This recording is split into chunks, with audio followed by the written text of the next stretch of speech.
Good news! Central Americano MBBS just 34 lakhs. Columbus Central University. తిరుపతిలో బాలాజీ ఎట్లా వచ్చాడు? అసలు బాలాజీ అనే దేవుడు పూజ చేస్తున్నారు. ఎవరు ఒక ఋషులు 14,000 సంవత్సరాల నుంచి పూజ చేస్తూ ఉంటే బ్రహ్మదేవుడికి పవర్ ఎక్కువైపోతుందని నారద మహర్షిని దాన్ని బ్రేక్ చేయడానికి పంపించాడు. నారద మహర్షి వచ్చి యాగఫలం ఎవరికి ఇస్తారు అంటే వాళ్ళు ఆలోచనలో పడ్డారు. అంటే 14,000 ఏళ్ళ నుంచి తపస్సు చేస్తే యాగఫలం ఎవరికి వాళ్ళు ఆలోచించలేదు. సరే అది పక్కన పెడదాం. సరే కనుక్కోవడానికి ఎవరు బ్రహ్మ విష్ణు మహేశ్వర్లో ఎవరు దీనికి అర్హులు అని భృగు మహర్షిని పంపించారు. భృగు మహర్షి ఫస్ట్ బ్రహ్మ దగ్గరికి వెళ్తే బ్రహ్మ సరస్వతి వేణు వాయిస్తున్నారు, ఏదో అవుతుంది అక్కడ బిజీ అని పంపించారు. అక్కడి నుంచి కట్ చేస్తే శివుడు వస్తే శివుడు పార్వతి బిజీగా ఉన్నారు, అవి డాన్స్ చేస్తున్నారు ఏదో అక్కడి నుంచి పంపించారు.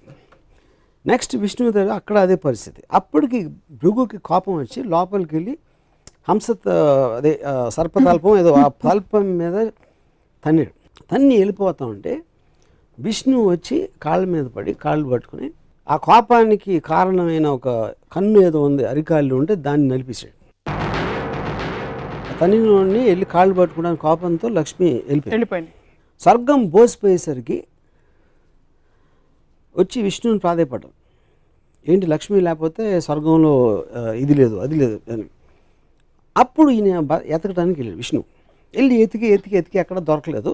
అలిసిపోయి ఒక చోట పడుకుంటే పైన ఒక పాముల పొట్ట ఏదో కట్టేసి చేమలు కుట్టేసి. అప్పుడు ఆ టైంలో అక్కడ విదురుడు రాక్షసుడి పేరు మర్చిపోయింది. వాడెవర్ ద పాయింట్ ఈజ్ ఒక ఆవులు కాపరి ఒక ఆవు వెళ్ళి ఆ పర్టికులర్ పాముల పొట్టలో పాలేస్తాం. సో సాయంత్రం పూట ఇంటికి వచ్చేసరికి ఒక్క ఆవు పాలు ఇవ్వట్లేదని ఆకాశరాజు భార్య రాణి ఏంటి ఆవు పాలు ఇవ్వట్లేదు అని ఎంక్వైరీ పెట్టి ఆడేమో పిలిచి అడిగితే నెక్స్ట్ డే ఆడ ఆవు మీద కన్నేసి ఉంచితే ఆవు వెళ్ళి పాలు పెట్టని చూశాడు. ఆవును కొట్టడానికి వస్తే ఆవును రక్షించడానికి విష్ణువు బయటకు వస్తే తన తల మీద తగిలింది దెబ్బ, ఆ కర్ర దెబ్బ. అవును. ఆ రక్తం చూసి పారిపోయి ఆకాశరాజు చెప్పాడు. ఆకాశరాజు వచ్చి ఏంటంటే ఆకాశరాజుని చూడగానే నువ్వు 7 జన్మలు పిశాచం అయిపోతావని శాపం ఇచ్చాడు విష్ణు.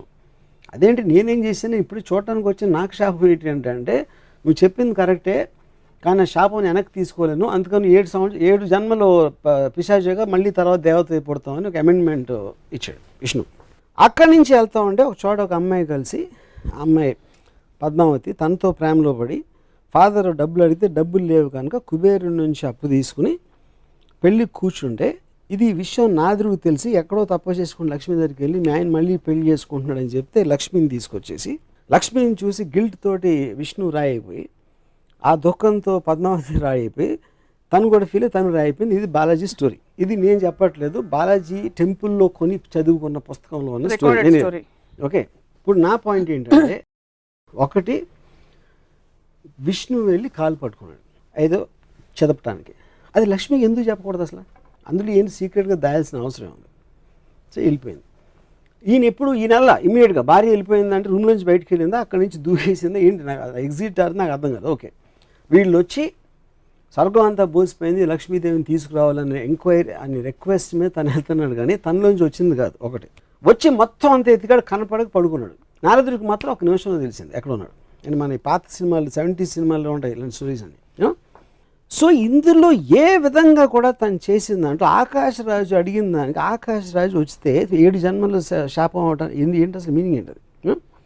అక్కడి నుంచి పద్మావతి అంటే ఉన్న భార్య తప్పిపోయింది లేకపోతే కనపడలేదు అలాంటి ఎలిమెంట్లో వెళ్ళి పద్మావతితో లవ్లో పడి కట్నం కోసం డబ్బులు అడిగి మనమే అంటే అలాంటి స్టోరీ అంత పూజించదగిన దేవుడికి ప్రపంచంలో ఎక్కడైనా ఉంటుందని నాకు డౌట్, ఎక్కడ తప్ప యూనో. సో నేనేమంటున్నాను, ఒక రోల్ మోడల్ గాంధీ గారు ఇలా చేశారు. ఆయన మొత్తం ఇంట్లో అంతా వదిలేసి ఆయన పూర్ పీపుల్కి లేదు కాబట్టి ఆయన ఒక ధోతి ఏదో కట్టుకుని పైన ఏమీ లేకుండా ఆయన చేశారు. ఇంకో ఫలానా లీడర్ ఏదో చేశాడు, ఇంకోటి ఎవరో ఏదో చేశారు. ఇలా ఒక రోల్ మోడల్స్ అని వాళ్ళు చేసినట్టు మనం చేయాలి, మనం కూడా అంత ఎత్తుకు ఎదగడానికి ట్రై చేయాలి అనేది రోల్ మోడల్. అది పురాణ పురుషుడు అవ్వచ్చు, లేకపోతే పొలిటికల్ లీడర్ అవ్వచ్చు, లేకపోతే ఒక ప్రజానాయకుడు వాటెవర్ రిబెల్ లీడర్ అవ్వచ్చు. ఏ మాత్రం అసలు రోల్ మోడల్గా సృష్టించడానికి అనేది లేని వాళ్ళని నేను ఇక్కడే చూశాను. ఇది కేవలం హిందూ పురాణాలేనా అన్ని మతాల పురాణాలు? నాకు తెలిసిన పురాణాలు హిందూ తప్పితే నేను ఎక్కడ చూడలేదు. సో రామాయణం మహాభారతం రెండిట్లో మీ దృష్టిలో ఏది ఎక్కువ అబ్జెక్షనబుల్ అంటారు, లేక ఎక్కువ కాన్ఫ్లిక్ట్? నాకు మహాభారతం అనేది నన్ను పూజించమని నాకు ఎప్పుడు చెప్పలే. Ramayanam is different. రామాయణం అనేది ఒక దేవుడు. రామాయణం బాలాజీ గణపతి అది డిఫరెంట్. మహాభారతం అనేది ఒక కథలాగా వచ్చింది. కౌరవులు పాండవులు కజిన్స్ వాళ్ళు పొలిటికల్ ఆస్పెక్ట్స్ వాళ్ళు కొట్టుకుంటున్నారు. ఒక శ్రీకృష్ణుడు అనే క్యారెక్టరు ఇంకో పని నుంచి ఇక్కడికి వచ్చాడు కాబట్టి ఒక దైవత్వం అనే దానికి ఒక చిన్న ఎలిమెంట్ ఉంది. Otherwise it's normal story. నాకు అది భగవద్గీత అవన్నీ కూడా కాదు. భగవద్గీత మీకు కనిపించరు అందులో? భగవద్గీత ఉంది, కానీ పాయింట్ ఈజ్ భగవద్గీత అనేది నేను అసలు చదవలేదు మహాభారతం మొత్తం. మిగతా అంతటితో చూస్తే అది ఒకటే non interesting part. So me disappointment I know what Bhagavad Gita is about. Me disappointment అంతా ఇంత పెద్ద పెద్ద దేవుళ్ళ పురాణ పురుషులు అనేది రోల్ మోడల్స్, వాళ్ళకి క్వాలిటీస్ ఉన్నాయా లేదా అని నా క్వశ్చన్. ఎలాంటి క్వాలిటీస్ ఉండాలి? ఇప్పుడు చెప్పాను కదా, అంటే మీరు చెప్పినవి ఇవన్నీ అంటే వాళ్ళకి they should be superior human beings. That is all the whole point. మనిషిలా ప్రవర్తించకూడదు, రివెంజ్ ఉండకూడదు, కోపం అది కాదండి. మీరు పూజించి ఫోటో పెట్టుకునేది ఎవరు అంటే ఏపాటి టైంలో గాంధీ గారు చెప్తున్నాను. గాంధీ గారు నేను 100 చెప్తాను ఇప్పుడే కూర్చుని. ఆయన ఏమేమి చేశారు, ఎంత మహానుభావుడు అని. I can't say the same. Balaji గురించి నేను చెప్పలేను, గణపతి గురించి చెప్పలేను, రాముడి గురించి చెప్పలేను. ఇప్పుడు మీరు ఇంత వివాదాస్పద వ్యాఖ్యలు, ఖచ్చితంగా కాంట్రవర్షియల్ స్టేట్మెంట్స్ అని మీరు చెప్తున్నవి, ఎవరి సెంటిమెంట్స్ హర్ట్ అవుతాయని అనుకోరా? హర్ట్ అవుతుంది. ఎక్స్ప్రెషన్ చెప్తాను. నేను అడిగిన ఒక లాజికల్ క్వశ్చన్, అది చాలా లాజికల్ క్వశ్చన్ నేను అడుగుతున్నాను. దానికి answer I also want to hear. I'm very curious to hear. నమ్మే భక్తులకి డీటెయిల్స్ అనే అవసరం లేదు. వాళ్ళకి అవసరం లేదు, వాళ్ళు చేయకూడదు నేను చెప్పట్లేదు. నేను ఒక స్వతంత్ర పౌరుడుగా నాలో నుంచి వచ్చిన ఒక డౌట్ని ఎక్స్ప్రెస్ చేస్తున్నాను అంతే. ఇప్పుడు ఎలా అయితే మీరు డౌట్లు ఎక్స్ప్రెస్ చేస్తున్నారో స్వతంత్ర పౌరుడిగా, ఆబ్జెక్టివ్ సోషియో సైంటిస్ట్గా, పురాణాల్లో ఉండే మంచి విషయాలు ఏమైనా తెలుసుకున్నారా? అంటే is there anything that inspires you in the Puranas, any character? నేను చదివినంత నాకు ఎక్కడ కనపడలేదు. ఎక్కడ అంటే ఏంటి, బాగుండాలి, అందరినీ బాగా చూసుకోవాలి, భార్యని సతీమణి అని చూసుకోవాలి, భార్య ఏంటి లేకపోతే తమ్ముడు అన్నయ్యను కొలవాలి, అలాంటి ఏమంటుందని ఏబిసిడీలు చిన్నప్పుడు హ్యాండ్ రైటింగ్ బుక్స్లో ఉండే అడ్వైజులు అయ్యే అనుకుంటే ఓకే, అవేవి మిమ్మల్ని కానీ అవి ఉన్నాయి. కానీ ఏదైతే ప్రిన్సిపల్ క్యారెక్టర్స్ పురాణంలో వాళ్ళు ఎవరు దాన్ని పాటించరు. మనకి చెప్పే నీతులు పురాణ పురుషుల్లో అత్యంత పెద్దవాళ్ళని మనం అనుకుని ఎవ్వరూ అవి పాటించరు. ఇప్పుడే మీకు ఎగ్జాంపుల్స్ చెప్పాను. పురాణ పురుషుల్లో ఉదాహరణకి పురాణాల్లో ఇంటెన్షన్, ఒరిజినల్ ఇంటెన్షన్, రాముడు లాంటి ఒక మహోన్నతమైన మానవ రూపంలో ఉండే దేవుడు ఇంకో పరస్త్రీకి వేసి కన్నెత్తి చూడు, అందుకే రాముడు అంతటి నిజాయితీ ఉండే వ్యక్తి, అంటే కమిట్మెంట్ ఉండే వ్యక్తి అని చెప్తారు. అలాగే సీతమ్మ వారు ఆవిడ వెళ్ళి అశోకవనంలో కూర్చున్న సమయంలో రావణాసురుడు అంతటి ఘోరమైన రాక్షసుడు కూడా, 10 తలకాయల రాక్షసుడు కూడా పరస్త్రీ కదా అని అడ్వాంటేజ్ తీసుకోలేదు. ఆవిడ అశోకవనంలో అక్కడ పెట్టాడు కానీ ఆవిడని. So there lot of good things to talk about. ఇప్పుడు చెప్తాను. ఇప్పుడు విష్ణు అనే ఒక దేవుడు డబల్ రోల్లో రాముడు కృష్ణుడుగా వచ్చాడు. రాముడేమో ఏకపతివ్రతుడు, కృష్ణుడేమో 1000 మంది గోపికలతో ఉంటాడు. సో అప్పుడు ఎవరిని తీసుకోవాలి నేను? ఇదొక కృష్ణుడు కాదా? ఇదొక యుగం, అదొక యుగం. యుగం కాదు, యుగం కోసం. యుగాలు ఎందుకు? యుగాలు మారినా మీకు నీతులు ఎట్లా మారుతాయి? ఎందుకంటే ఫోకల్ పాయింట్ మారుతుంది. మీరు పర్స్పెక్టివ్, అప్పుడు రాముడు ముందా కృష్ణుడు ముందా? రాముడే ముందు. రాముడు ముందు. అప్పుడు కృష్ణుడికి 1000 వస్తే ఇప్పుడు 1,00,000 అవ్వాలిగా. ఇంకొక అవతారం వస్తే వస్తుందేమో. అది కాదు, మీ రోల్ మోడల్ అప్పుడు మనం ఫాలో అవ్వాలి. రాముడు రోల్ మోడల్ ఎందుకు ఏకపత్నివ్రతుడు, మనం కూడా ఒకే అమ్మాయితో ఉండాలి, రోల్ మోడల్. అవును. శ్రీకృష్ణుడు దాన్ని బ్రేక్ చేశాడు మీరు చెప్పిన లా ప్రకారం. ఇంకో యుగంలో అది వర్తించదు, అందుకని 1000 మంది గోపికలను తీసుకున్నాడు. అప్పుడు నేను రోల్ మోడల్, నాకు కృష్ణుడు అయ్యాడు. ఇప్పుడు ఇంకా అడ్వాన్స్ అయింది కాబట్టి ఇప్పుడు 1,00,000 గోపికలు అవుతావా, మళ్ళీ వెనక్కి వెళ్తావా? శ్రీకృష్ణుడు మీకు రోల్ మోడల్ అయినప్పటికీ శ్రీకృష్ణుడు స్వచ్ఛమైన ప్రేమ, ప్యూర్ లవ్. గురించి చెప్తున్నాను. Pure love, it is an embodiment of pure love. శ్రీకృష్ణుడి గురించి మనకి తెలిసింది he was an embodiment of pure love. నెమలి పింఛం అనేది ఎందుకు పెట్టుకుంటారంటే it is an embodiment of pure love, which is but he can share that love with 1,000 girls. అది point. 1,000 girls, which is not sexual in connotation necessarily. అంటే అందరిని పూజిస్తాడా కూర్చుని? అది తెలియదు, but this is what we no. నెమలి పింఛం అన్నది కూడా సంకేతం. నెమలి పింఛం అని పక్కన పెట్టిన అది డ్రెస్. అది ఇప్పుడు ఎవరు క్యాప్ వేసుకున్నట్టు అప్పుడు నెమలి పింఛం వేసుకుంటారు. దానికని ఎక్కువ ఇంపార్టెన్స్ ఇవ్వద్దు. తను చేసే పని చెప్పండి నాకు. ఏం డ్రెస్ అనేది మన costume is not the point. సీన్లో కంటెంట్ అనేది పాయింట్. అక్కడ సీన్లో కంటెంట్లో విష్ణు అవతారమే రాముడు, విష్ణు అవతారం. రాముడు ఏకపత్ని భక్తులు అని చెప్పినప్పుడు తను ఇంకో రోల్ వేసినప్పుడు మొత్తం ఆపోజిట్లో వేస్తే దానికి వ్యాలిడిటీ ఏంటని అడుగుతున్నాను. కాబట్టి రెండింటికి వ్యాలిడిటీ లేదంటారా? ఒకటి తీసుకుంటారు. క్వశ్చన్ అది కాదు. రోల్ అంటే ఇప్పుడు రాముడు అది ఒక్కటి చేసి ఉండొచ్చు, దానికి ఆపోజిట్గా 10 చేశారు దాంట్లోనే, రామాయణంలోనే నాకు చెప్పాను. అన్ని మతాల దేవుళ్ళని లేక పురాణాలని మీరు ఎప్పుడు స్టడీ చేయాలన్న ఉత్సుకత మీకు కలగలేదు? స్టడీ చేయడం మామూలుగా ఇప్పుడు నేను ఎక్స్పర్ట్ని కాదు పురాణాల్లోని, లేకపోతే బుక్స్ రాసేసి మన కల్పవృక్షం విశ్వనాథ సత్యనారాయణ గారు, I'm not an expert on that. నేను ఒక మామూలు జనంలాగా నాకు తెలిసిన, అంటే నాకు బాలాజీ టెంపుల్లో నుంచిన వాళ్ళు కన్నా నాకు ఎక్కువ తెలుసు, గణపతి టెంపుల్ సిద్ధి వినాయక్ ఇక్కడికి వెళ్ళిన వాళ్ళు నాకన్నా ఎక్కువ తెలుసు, రెగ్యులర్గా టెంపుల్కి వెళ్ళే వాళ్ళు కన్నా నాకు ఎక్కువ నాలెడ్జ్ డెఫినెట్గా. నేను ఎక్స్పర్ట్ అవ్వకపోవచ్చు దాంట్లో. సో నేను మామూలు ఒక జనం ప్రతినిధిగా పురాణాల మీద నాకు వచ్చిన డౌట్ ఎక్స్ప్రెస్ చేస్తాను అంతే. దీనివల్ల భక్తులు యాక్చువల్గా మారాలని కానీ ఎంత డీప్గా వెళ్తే మీకు అంత పోతుంది ఇంప్రెషన్, అది నేను గమనించాను. ఎక్కువ డీప్గా అందుకే భక్తులు డీప్గా వెళ్ళరేమో. కల్పవృక్షంలో మొత్తం డిస్క్రిప్షను సీత సెక్షువాలిటీ మీద ఉంటుంది. అది నాకు రామాయణ విశేషం చదివే వరకు తెలియదు నాకు, ఎందుకంటే నేను అలాంటి లాంగ్వేజ్ నేను చదవను కాబట్టి. ఇలాంటి కాళ్ళు గల సీత, అలా సీతని తను చూసాడంటే అది శృంగారం అనొచ్చు, మీరు ఏదైనా ఆస్పెక్ట్ అవ్వచ్చు, కానీ అది మనం నార్మల్ ఆస్పెక్ట్లో రామాయణాన్ని ఎప్పుడు అలా చూడం.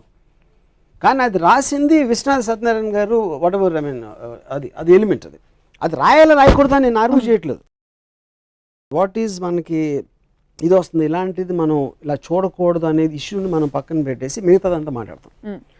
సో అప్పుడు మనం ఏంటి క్యారెక్టర్, రాముడు మహా గొప్ప రాజు, అయోధ్య ప్రజలంతా పూజించేవాడు, ఏకపత్ని వ్రతుడు, ఇది అది అని క్వాలిటీస్ అన్ని. ఆ క్వాలిటీస్తో ఉన్న వేరే వైపు మీరు యాక్చువల్గా రామాయణ ఇన్సిడెంట్లు చూస్తే దానికి దీనికి సంబంధమే ఉంటుంది. మామూలుగా చాలా జూమ్ అవుట్ మోడ్లో ఉండే రామ్ గోపాల్ వర్మ గారు ఈ పురాణాల వరకు మాత్రం కొంచెం జూమ్ ఇన్గా చూస్తున్నారా అని ఒక డౌట్ కలుగు. జూమ్ ఇన్గా చూడాలి, ఎందుకంటే రోల్ మోడల్ కింద వచ్చినాయి పురాణ పురుషులు అంటే సినిమా కథ కాదు, లేకపోతే మ్యాగజైన్లో వచ్చే స్వాతి మ్యాగజైన్లో వచ్చే కథ కాదు. టోటల్గా మనం ఎవరిని ఫాలో అవ్వాలి, ఒక బెటర్మెంట్ ఆఫ్ ద సొసైటీ కానీ క్రియేట్ చేసిన రోల్ మోడల్స్ ఇలాంటి దేవుళ్ళు అందరూ. సో వాళ్ళు చేసే యాక్షన్స్ చాలా సునిశ్చితంగా I mean you have to observe it. You can't be objective and zoom out there.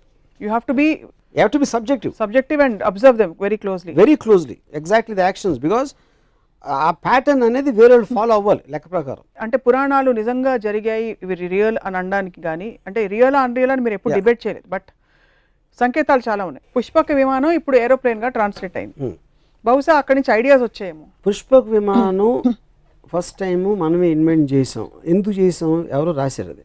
అంటే అసలు ప్లేన్ అంటే ఏంటో తెలియని ఒక ప్రపంచంలో మన పురాణాల్లో పుష్పక విమానం వచ్చి మనం ఎయిర్ ఇండియా దగ్గర ఆగిపోయాం, which is suppose to be the worst aircraft in the world according to aviation industry world బ్రాడ్లో. అంటే పుష్పక విమానం అంతా జీనియస్తో స్టార్ట్ అయ్యి ఎయిర్ ఇండియా దగ్గర ఆగిపోవడానికి కారణం ఏంటి? ఎందుకంటే ఎయిర్ ఇండియా అనేది ప్రాక్టికల్ అప్లికెన్స్, పుష్పక విమానం అనేది ఒక రచయిత ఊహ, అది లేదు అప్పుడు. సో మనం ఇన్ని సంవత్సరాలు, అంటే ఇన్ని థౌజండ్స్ ఆఫ్ ఇయర్స్ ట్రెడిషన్ ఉండి, ఆ సివిలైజేషన్స్ ఉండి, అది ఉండి మనం అసలు ఏమి ట్రెడిషను, అసలు దాని కల్చర్ హిస్టరీ లేని అమెరికా ఎంబసీ బయట మన లైన్స్ ఉంటాయి, వాళ్ళ ఇండియన్ ఎంబసీ అనక బయట అమెరికన్ లైన్స్ ఉండవు. సో అదొక్కటే ఎందుకు అమెరికాలో పుష్పక విమానానికి 100 రెట్లు, మన బ్రహ్మాస్త్రానికి 100 రెట్లు అటామిక్ బాంబ్, హైడ్రోజన్ బాంబ్స్ వాళ్ళు కనిపెట్టారు, మనం కనిపెట్టలేదు. మనం కనిపెట్టాలనుకున్న ఊహలన్నీ మన పేపర్ మీద రాతల్లో మిగిలిపోయినాయి. వాళ్ళు చేసిన తర్వాత వాళ్ళ టెక్నాలజీ అద్దెకి తెచ్చుకునో లేకపోతే బతిమాలు తీసుకొచ్చి మన ఒకటే అరా ఉన్నాయి మన దగ్గర. సో మనం కేవలం చెప్తాం, వాళ్ళు చేస్తారు, అది డిఫరెన్స్. రాముడు, కృష్ణుడు వీళ్ళెవరూ మీకు రోల్ మోడల్స్గా, పురుషులుగా అలా కనిపించారు, ఉత్తమ పురుషులుగా?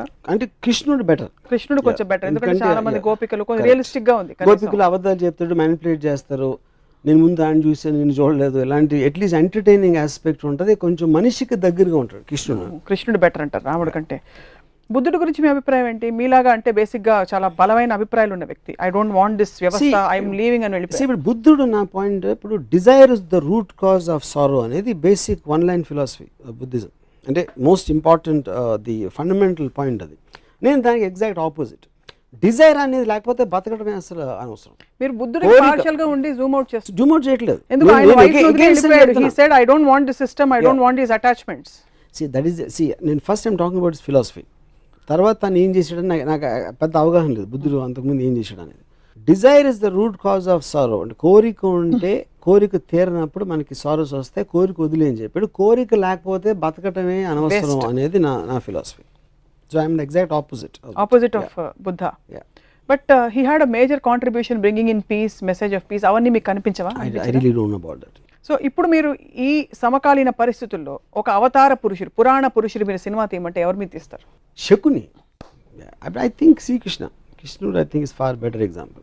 What do you ఎందుకంటే ఎలిమెంట్స్ ఆఫ్ శకుని ఉన్నాయి కృష్ణుడు దగ్గర, కానీ కృష్ణుడు తెలియదు ఆ విలన్ ఉంది అంటే కొంచెం నాకు అంటే ఆబ్వియస్లీ మనందరికీ కూడా కృష్ణుడు ఎన్టీఆర్ గారి నుంచి వస్తుంది కాబట్టి నాకు చాలా స్ట్రాంగ్ ఇంప్రెషన్ ఏంటి, ఎవరు ఏమి చెప్తున్నా భీముడు కోపం వస్తూ ఉంటుంది, దుర్యోధనుడు కోపం వస్తూ ఉంటుంది, ఈయన ఒక చిన్న నవ్వుతో, అది యాక్చువల్గా దేవుడు నా దృష్టిలో. ఎందుకంటే అబ్సల్యూట్లీ ఈజ్ అన్ఎమోషనల్ అబౌట్ ఎవ్రీథింగ్. శ్రీకృష్ణుడు నేను ఎప్పుడు కోపంగా చూడలేదు.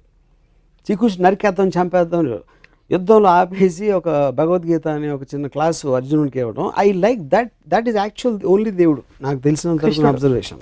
మీకు ఒకవేళ బ్రహ్మ, విష్ణు, శివుడు ముగ్గురుతో అపాయింట్మెంట్ ఉంది, కానీ మీరు ice cream 16th part shoot చేస్తూ బిజీగా ఉన్నారు కాబట్టి ఒక్కళ్ళకే టైం ఇవ్వగలుగుతారు, ఎవరికి ఇస్తారు?